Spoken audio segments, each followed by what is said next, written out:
Hey, welcome. This is Food and Philosophy 48, and I'm hungry. We got Ike's today. What's up, Kristen?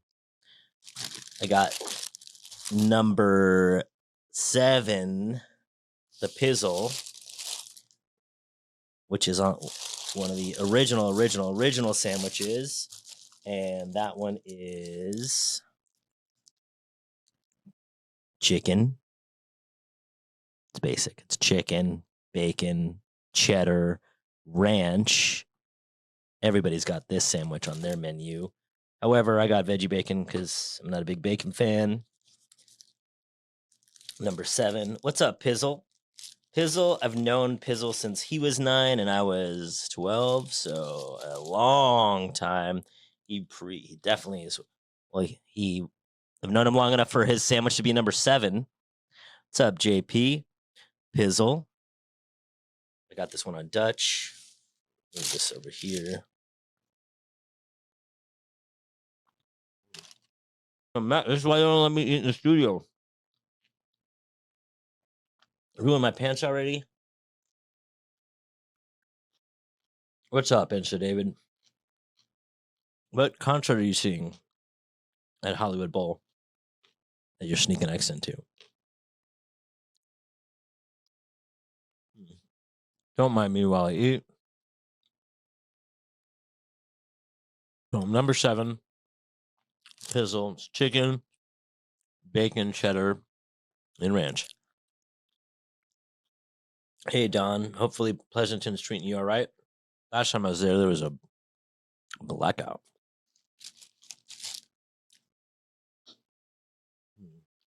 All right. Right, gotta eat.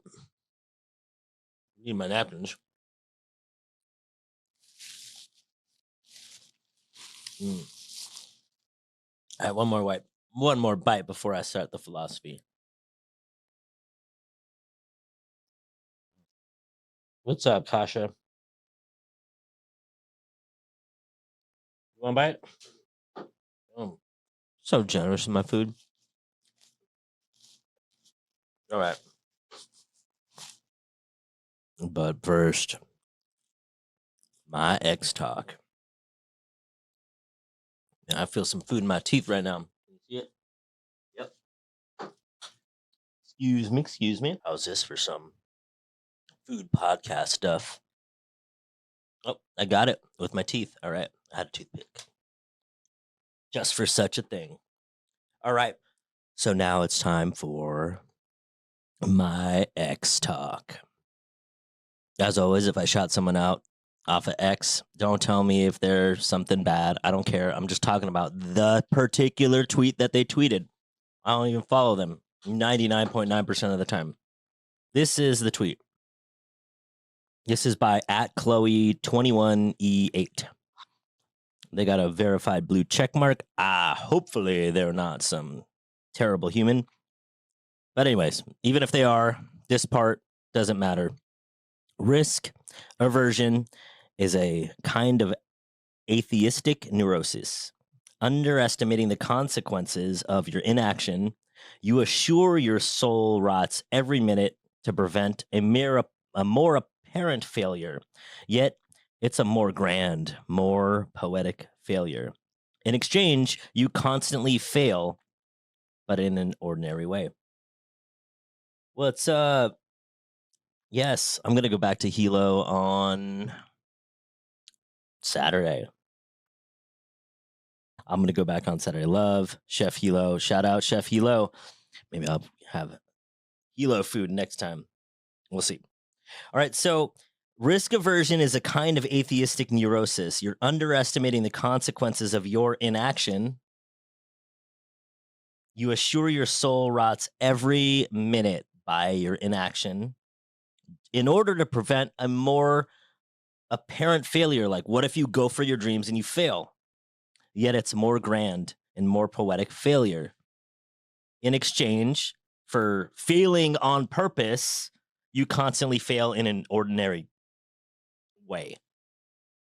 Uh, J Wash. I don't think I'm gonna go back to Chico. I lived there and it was an all right time, and then I came back and it was in a quite mediocre time my second time around. So I'm not gonna. I don't know when I'm gonna come back to Chico after New Orleans for sure.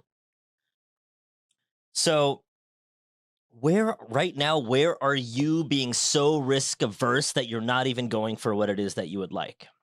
Where is that for you right now in your life?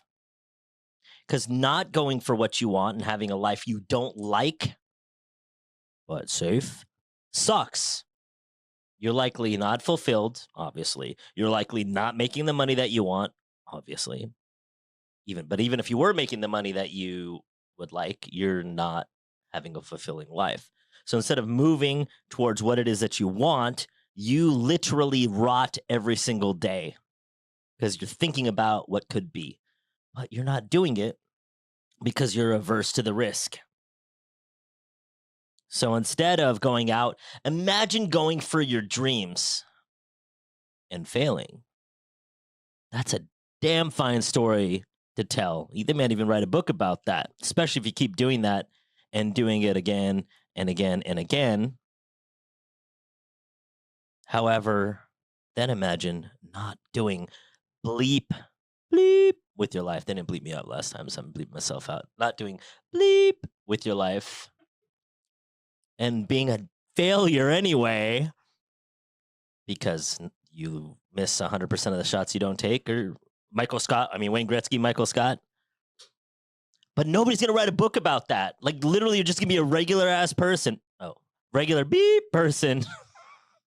You're going to be a regular human, like 93% of humanity, where you don't do anything and you fail.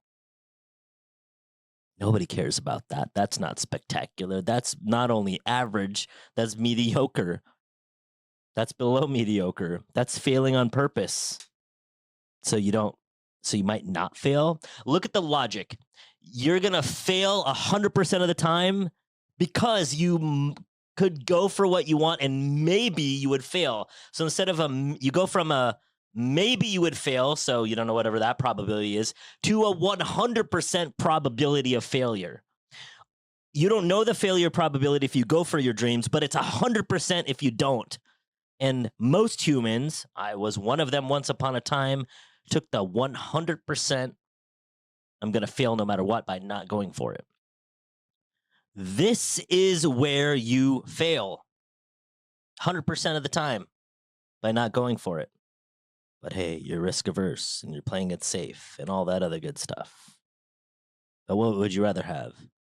Maybe you might fail, and minimum you'll have a great story to tell if you go out there and you do something. And I failed at my first business, Mission Plaza Market. Oh my god, there's so many stories to tell from that. So many stories. I'll write a whole book just on Mission PZ, just on Mission Plaza Market, just on that.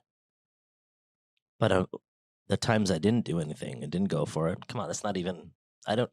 Hey guys, yeah, so let me tell you the story about today, about how I woke up and I didn't move towards my dreams and then I failed. The end. Who's reading that book? What's up, Ava? How are you doing?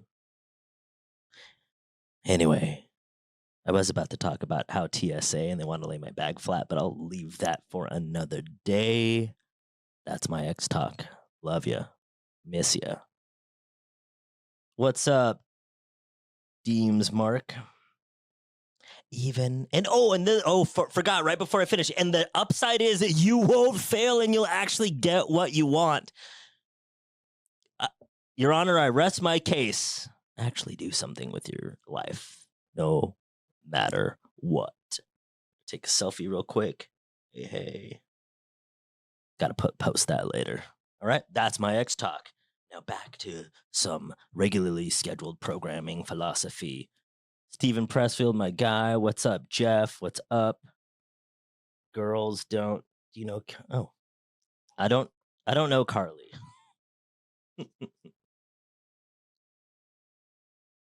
All right. The War of Art. I'm gonna talk with my mouth full because you guys keep saying you want that. If you haven't seen my bookmark, this is me at my friend's quinceanera. I was either 15 or 16 here. Do I have R&D for Ike's? Yeah, it's called My Mouth. What's up, Jessica? What's my favorite sandwich? What is my favorite sandwich? Paul Rubens, Madison Bumgarner, Elvis Keith, Meatless Mike, and Damon Bruce. All right. Resistance and criticism. And hey, criticism may take a part of why you wouldn't go for what it is that you would like. So resistance and criticism. If you found yourself criticizing other people, you're probably doing it out of resistance. When we see others beginning to live their authentic selves, it drives us crazy if we've not lived out on our own. Individuals who are realized in their own lives almost never criticize others that are going for what they would like. If they speak at all, it is to offer encouragement. Watch yourself. Of all the manifestations of resistance, most only harm ourselves. However, criticism and cruelty harms others as well. Hot dog, not a sandwich. Mark 6. I can't say your name. Can I come and get a free sandwich? I don't know. Can you? Send me a DM. Maybe I'll do something for you. But don't send me a DM asking me for free stuff if you don't follow me. That's just tacky and lame and stuff. Which things about other people do you criticize? Like, I just criticize people that ask me for free stuff but don't follow me on social media. Look at the things that you normally criticize about other people. Friends, enemies. Forgot to turn off my alarms. Alarms. All right. I have a lot of alarms set to remind me to do stuff. That was to remind me to tell you to don't ask me for free stuff if you don't follow me. And I'm not reading the Bible, but it could be your Bible. It's The War of Art. The War of Art by Stephen Pressfield. So what are the things in others that you criticize the most?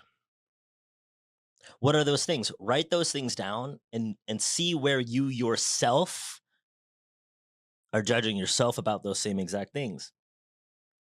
Back when I used to do all the interviews for Ike's, like to interview people to work there, one of the questions I would ask them to write down is, what peeves you the most in others? What peeves you the most about others? Now everybody's like, hey, Ike, if I follow you, can I get a free sandwich? Look, she asked first, or whoever's that first. But you could totally follow me and ask me if you want to get a free sandwich. And I don't know. Maybe I'll say you got to do 1, 2, 3 for me, or maybe just one for me. And the answer is not no, but I'm not here to tell everybody to just follow me and I'll give them a free sandwich, because that's not going to happen. But doesn't mean I won't give it to you. Winky face. So what peeves you the most in others? I would ask people at the interview what peeves you the most in others, and then they would tell me their answer, what peeves me the most. And it actually reveals a lot to me about when I ask someone else what peeves me the most, what peeves them the most about others, because then they'll say, oh, I don't like it when people are flakes, or I don't like it when people say they can do something and don't do it, or I don't like it when people are late, or I don't like it when people don't help, or they'll say something and then you automatically know, no apologies. And then you'll automatically know that something is important to them. So ask yourself, what peeves you the most in others? And then again, after that, where are you the exact same thing? Because one of the number one things that peeves me the most is flakiness. Like, I hate it when people automatically assume that you got to keep checking in.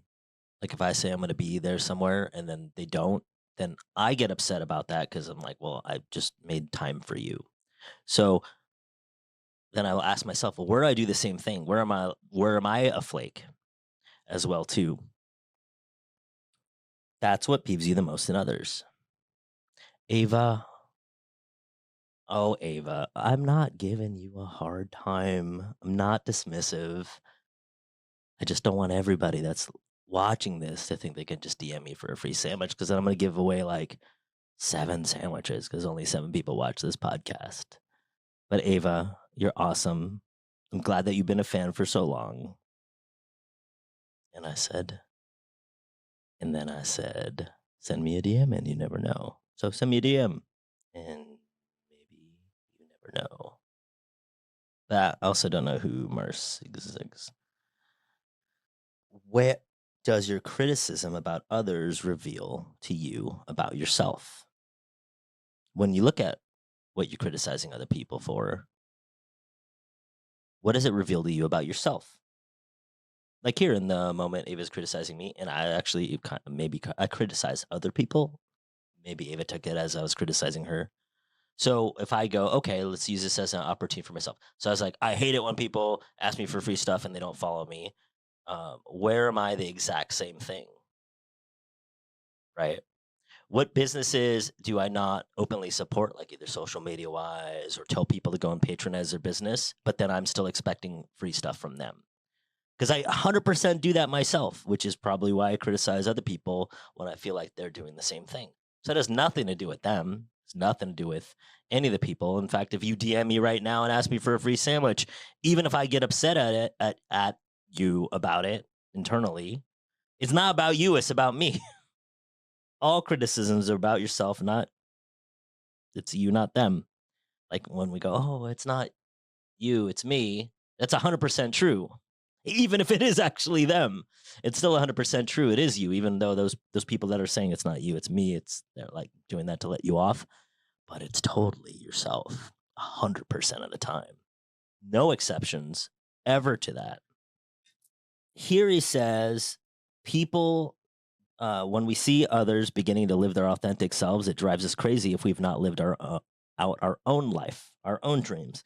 So when you're looking at where you're criticizing other people, where is it showing you as a compass that you're not realized in your own life?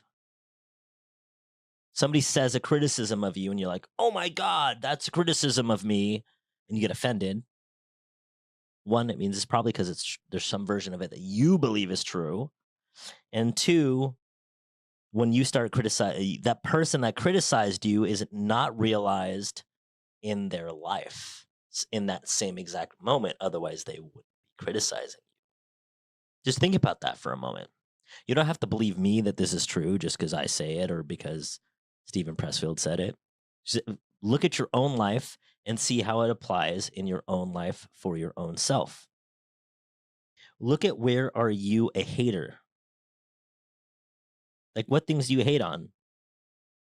Apparently, I'm not going to say your last name, but the people in the chat right now, person got upset, left the chat. They said some stuff about, they made it mean about me like dissing them or something. And immediately they started, like they were saying the stuff and then they kind of insulted me, I guess. I don't feel insulted by it because I'm not that, because it doesn't land for me. But so then all of a sudden we become a hater because of what? In this instance, because somebody thought I was mean or condescending, but likely that shows up for them in their life all the time. So they're a hater because of what? When you're a hater because of what? What is this saying about you? Look right now, who do you hate on and what do you hate on about?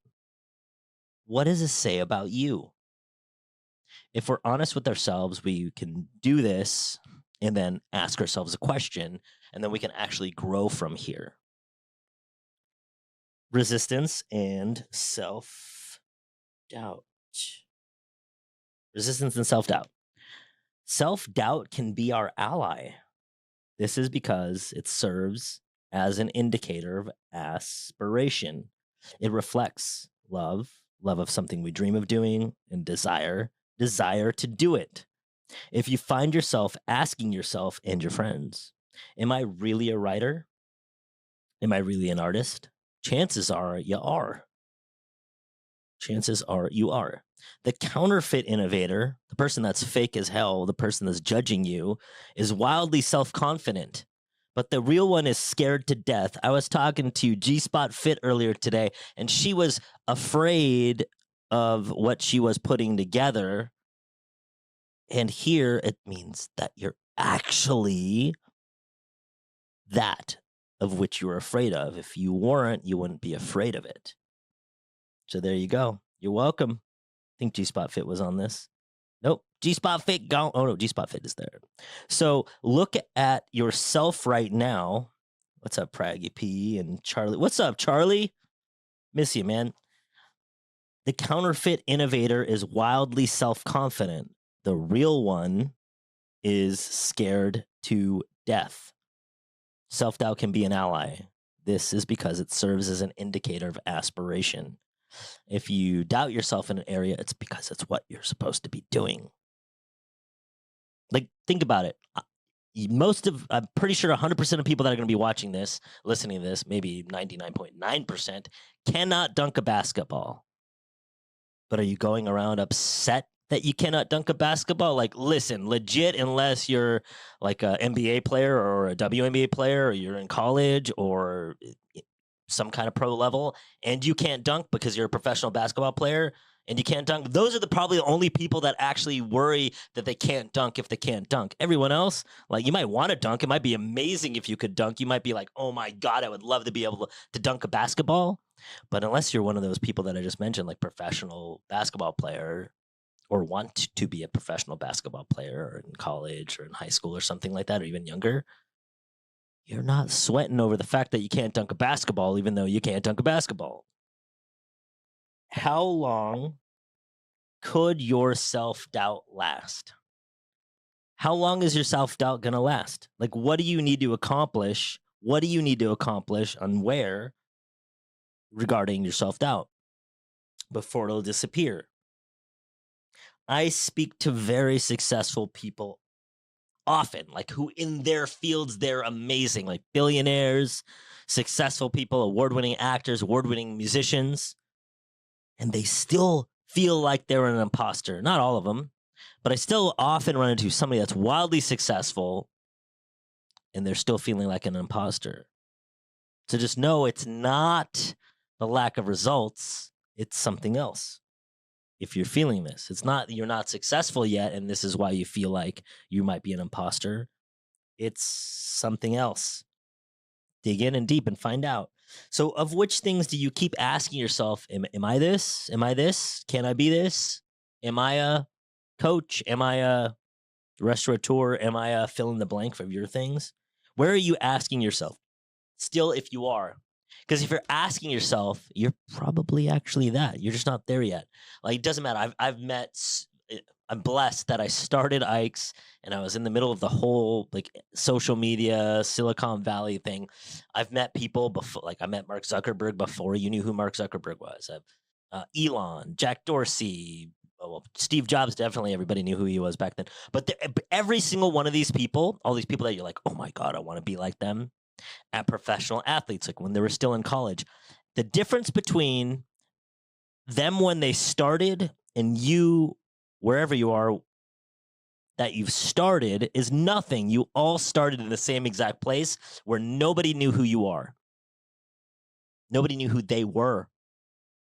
And now we do. You're literally the same thing. So if you're asking, am I? Yeah, you are.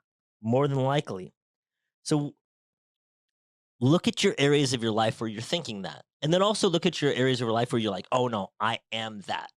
I am a success. Like now I think I'm a chef, but back then I was like, oh, no, I'm not a chef. All these chefs got all these fancy Michelin stars and all these other awards. And now somebody's like, are you a chef? I'm like, hell yeah, dude. I have more restaurants than almost every chef I know put together.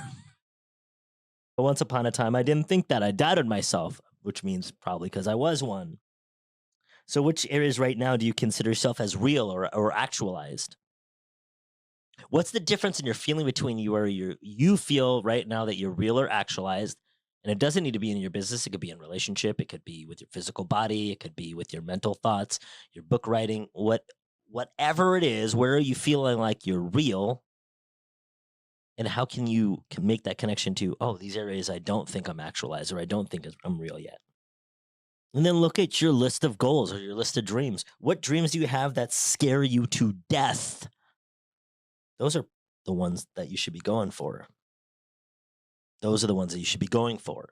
Because if it didn't scare you to death, then it means it's not relevant. Like even if like, oh, I really would love to dunk one day, or I really would love 8-pack abs one day. But if it doesn't scare you or bother you enough, then obviously it's probably not a real goal. It's a fake ass goal. I talk about fake ass goals all the time in the School of Wealth. I haven't said fake ass goal in a while. Do not bleep out fake ass goal. Fake ass goal. Look at those. Look at the goals and look at which ones scare you to death and follow that scaredness all the way to wherever it is that you want. Use this as an indicator for whether you should move forward in your life in an area or it's just a fad or phase or hobby. And that's it for today. When you get what you would like, great, like the sandwich. When you don't get what you would like, even better. Your well being is your greatest contribution to humanity. No exceptions ever.